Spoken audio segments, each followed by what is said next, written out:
वजीर आजम बनने पर शहबाज शरीफ को भारतीय वजीर आजम नरेंद्र मोदी ने ट्विटर पर मुबारकबाद दी। लिखा, हिंदुस्तान दहशतगर्दी से पाक खित्ते में अमन और इस्तेहकाम का ख्वाह है ताकि हम तरक्याती चैलेंजेस पर तवज्जो मरकूज कर सकें और लोगों की फलाह बहबूद को यकीनी बना सकें। इंडिया के प्राइम मिनिस्टर नरेंद्र मोदी साहब ने भी ट्वीट कर दिया।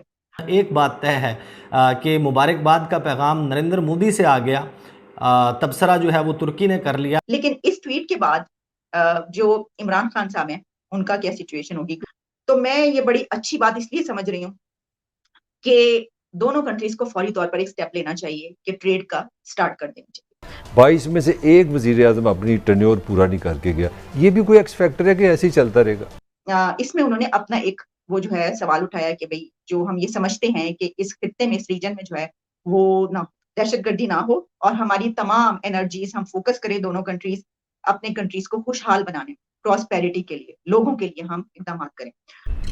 जय हिंद दोस्तों, a very warm welcome to Hindustan special channel. Bharat के प्राइम मिनिस्टर श्री नरेंद्र मोदी ने पाकिस्तान के नए प्रधानमंत्री शहबाज शरीफ को बधाई दी और साथ ही उन्होंने चेतावनी भी जारी कर दी।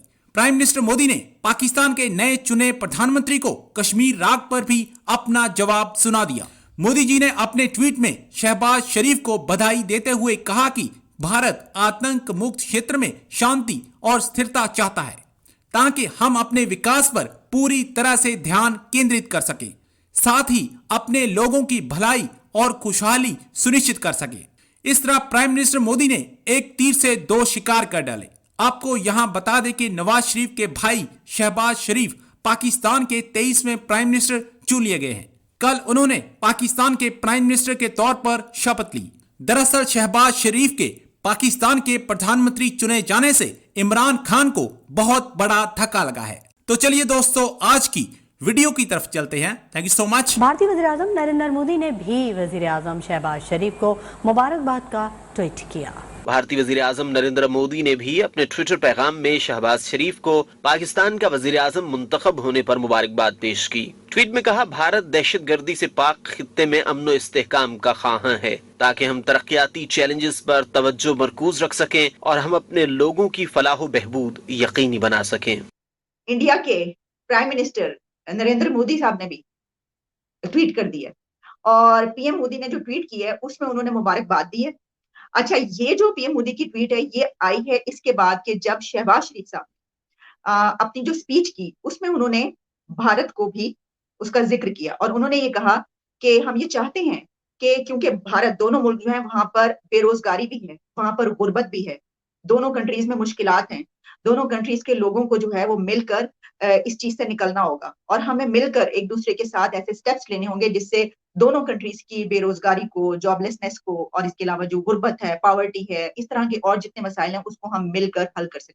तो उन्होंने पहले हाथ बढ़ाया, यानी उन्होंने कहा कि हम चाहते हैं कि उनके साथ दोनों कंट्रीज के ताल्लुकात बहुत अच्छे रहें। और इसके बाद फिर कुछ ही देर के बाद हमने ये देखा कि पीएम मोदी की तरफ से एक ट्वीट आई और उसमें उन्होंने कहा कि congratulations to Mian Muhammad Shehbaz Sharif on his election as the Prime Minister of Pakistan. India desires peace and stability in a region free of terror, so that we can focus on our development challenges and ensure the well-being and prosperity of our people. यानी उन्होंने भी यही कहा कि इसमें उन्होंने अपना एक वो जो है सवाल उठाया कि भाई जो हम ये समझते हैं कि इस खित्ते में, इस रीजन में जो है वो ना दहशतगर्दी ना हो और हमारी तमाम एनर्जीज हम फोकस करें दोनों कंट्रीज अपने कंट्रीज को खुशहाल बनाने, प्रॉस्पेरिटी के लिए, लोगों के लिए हम इकदाम करें। तो मैं ये बड़ी अच्छी बात इसलिए समझ रही हूँ कि दोनों कंट्रीज को फौरी तौर पर एक स्टेप लेना चाहिए कि ट्रेड का स्टार्ट कर देना चाहिए। लेकिन इस ट्वीट के बाद जो इमरान खान साहब हैं उनका क्या सिचुएशन होगी, क्योंकि मैं ये देख रही थी और ये सोच रही थी कि इमरान खान जो है former prime minister of Pakistan, उन्होंने, अगर आप गुज़िश्ता कोई 1 से 2 महीने देख लें तो इंडिया को बहुत ज्यादा अप्रिशिएट कर रहे थे, प्रेज कर रहे थे। नरेंद्र मोदी की हत्या के हमेशा से तो वो उनके खिलाफ बोला करते थे, लेकिन अगर आप गुज़िश्ता 2 महीने उठा के देख लें उनकी जो है वो फॉरेन पॉलिसी, उनकी हुकूमत, कितनी सॉवरेनिटी है, कितना जबरदस्त मुल्क है, कितनी आजाद पॉलिसीज हैं, वगैरह वगैरह, इस तरह की चीजें।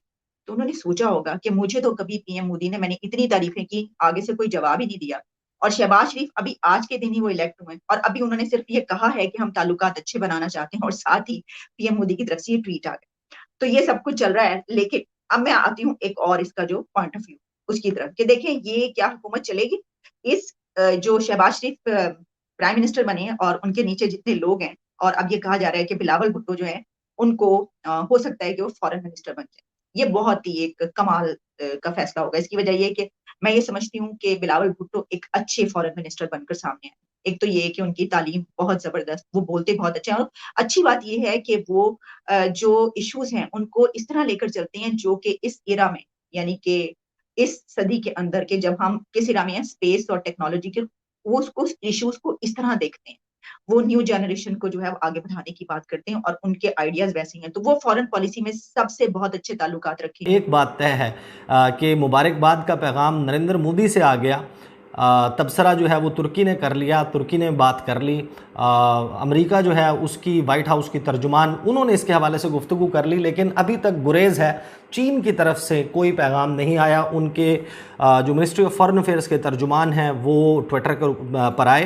वज़ीर-ए-आज़म मुंतखब होने के बाद, शहबाज शरीफ वज़ीर-ए-आज़म बन चुके थे, उसके बाद वो ट्विटर पर आए, लेकिन उन्होंने अफ़गानिस्तान के हवाले से एक बयान पोस्ट किया, एक सिंकियांग के हवाले से उन्होंने वीडियो शेयर की अपने ट्विटर पर, पाकिस्तान के हवाले से, पाकिस्तान में सियासी तब्दीली के हवाले से अभी तक चीन की जानिब से लब कुशाई नहीं की गई।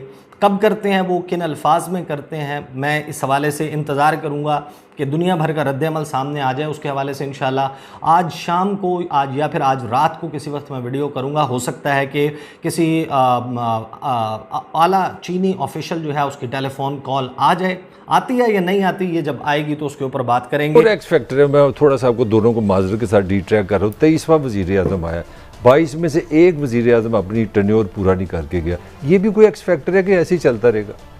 देखें, इसमें बहुत सी ताकतें हैं, मगर सबसे ज़्यादा जिम्मेदार प्राइम मिनिस्टर ही रहे हैं इसके। कौन टांगे खींचते हैं एक दूसरे की?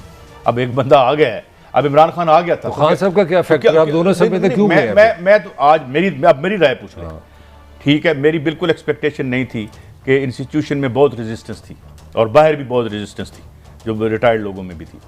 मैं गलत साबित हुआ और आप ठीक साबित हुए। लेकिन बात यह है कि किस कीमत पर खान साहब खासे डिस्क्रेडिट हो चुके थे 3.5 साल बाद। 3.5 साल का जो मलबा है, अगला बजट अगर वज़ीर-ए-आज़म शहबाज शरीफ साहब का वजीर देता है तो 3.5 साल और उसमें $32 बिलियन का डेफिसिट। चलिए भट्टी साहब, आपसे सवाल, इमरान की 3.5 साल में सबसे बड़ी कामयाबी और सबसे बड़ी नाकामी क्या है?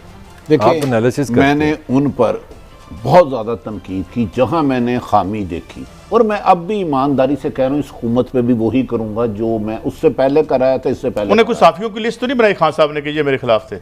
नहीं, इन्होंने तो बनाई है। मलक साहब, मैं ईमानदारी से कह रहा हूँ, आपको पता नहीं, बड़ा इंटरेस्टिंग सवाल है। आप सीनियर साफी हैं, लोगों को बताएं 3.5 साल में उन्होंने क्या दिया, क्या नहीं दिया, फेलियर की क्या वजह? देखें, इमरान खान ने जो सबसे बड़ी गलती की, मेरे ख्याल में वो टीम को साथ लेके नहीं चले।